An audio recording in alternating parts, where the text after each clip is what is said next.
welcome back again to my channel.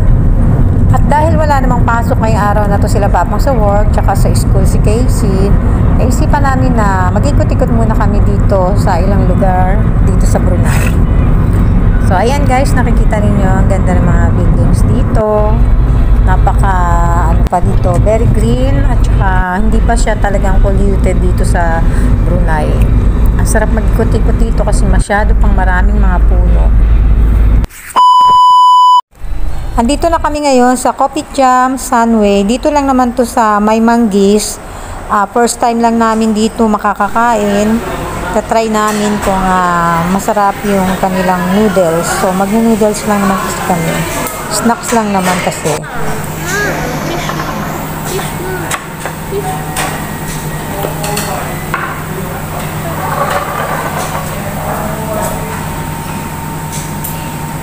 As usual, ang drinks namin, paulit-ulit. Ayan, Tessie Special, tsaka kay Papang, hot peppery. Sarap talaga ng Tessie Special. Naging paborito ko na itong orderin kahit saan kami kumaing restaurant dito sa Brunei. Ayan, Kolomi noodles lang ang in-order namin tatlo. Para-paras na lang kami. Kain tayo guys!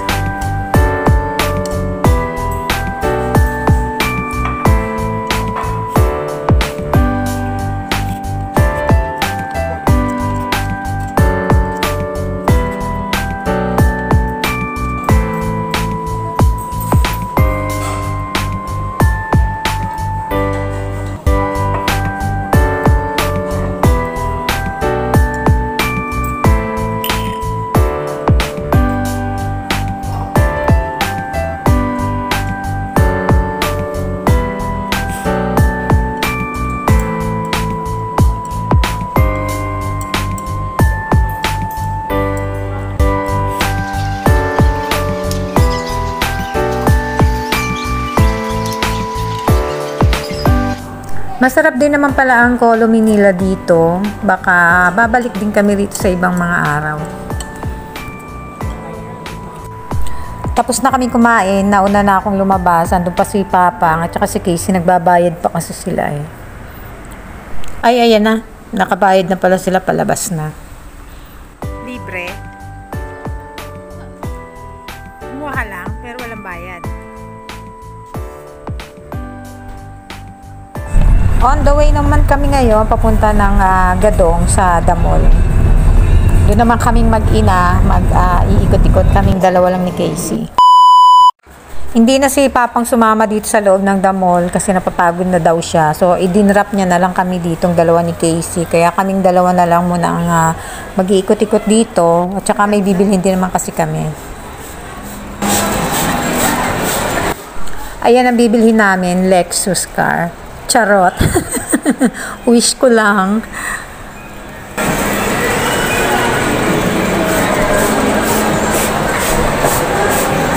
Ang ganda nun na. Ganda rin ang price niya. Sa likod be, oh.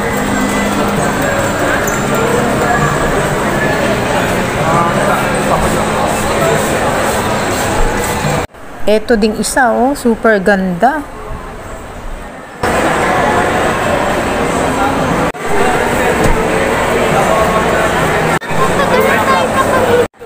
You know, isa pang maganda. I love the color. Color green. Ang ganda ng pagka-green niya. Ganda ng kulay na. So, ayan. Tapos na kami magtingin ng mga kotse. Nag-enjoy naman si Casey kasi gustong-gusto na niya talaga matuto mag-drive. Gusto na niya magkaroon ng sariling sasakyan. Nangangarap na siya.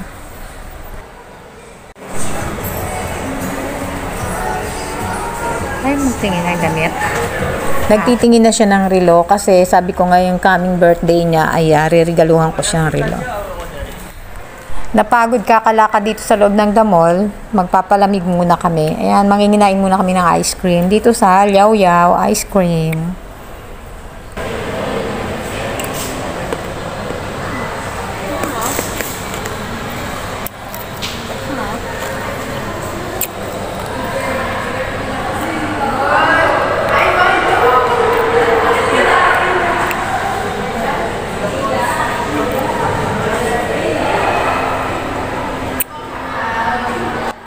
Dito kami madalas bumili ng ice cream kasi naging paborito rin ni Casey yung ice cream dito sa Yaw-Yaw. Kasi ang sarap naman talaga.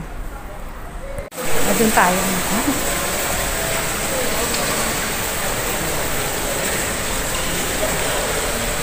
Ayan, doon tayo.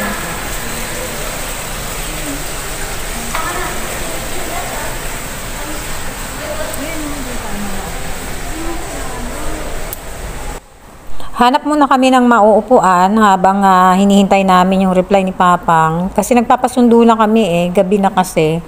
Ano oras na magsi-6 na ata. Ayan.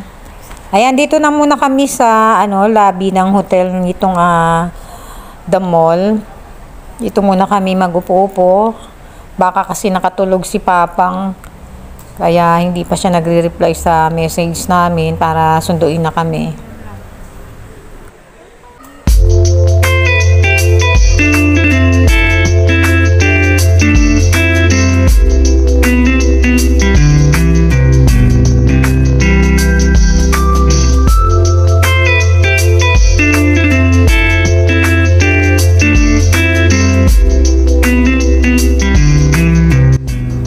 Ang sarap palang mag-relax dito. First time lang namin ditong tumambay. Lagi naman kami dito sa The Mall, pero first time lang namin pumunta rito na pwede naman pala dito pagka ganyan, napapagod ka na mag-ikot-ikot sa loob ng mall, pwede ka naman pala dito mag-upo-upo.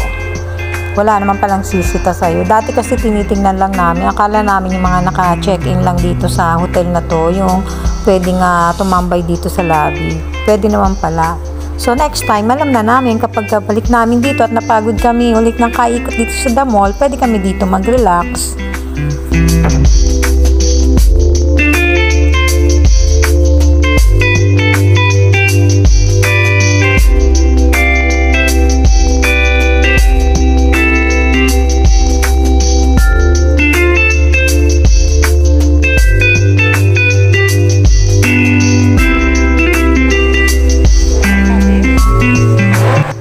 Nag-message na si Papang, andyan na daw siya sa parking, naghihintay na sa amin.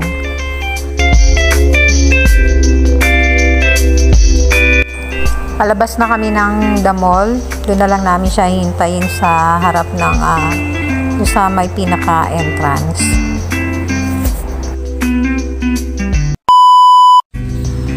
Dito na kami sa labas, waiting na lang kay Papang. Umikot pa kasi siya, gawang nahirapan pala siya naghanap ng parking. So dito na lang kami maghihintay.